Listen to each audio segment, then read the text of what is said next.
Hello everyone. In this video, we will learn how to crochet a double crochet stitch.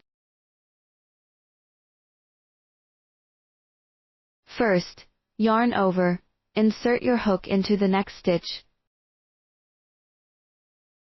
Yarn over again, and pull the yarn through the stitch to form a loop. Now you have 3 loops on your hook. Yarn over and pull through the first 2 loops on the hook. You now have 2 loops remaining on the hook.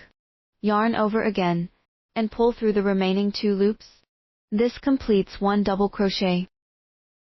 Let me show you again. Yarn over, insert the hook into the next stitch. Yarn over, and pull the yarn through the stitch to form a loop. You now have 3 loops on your hook.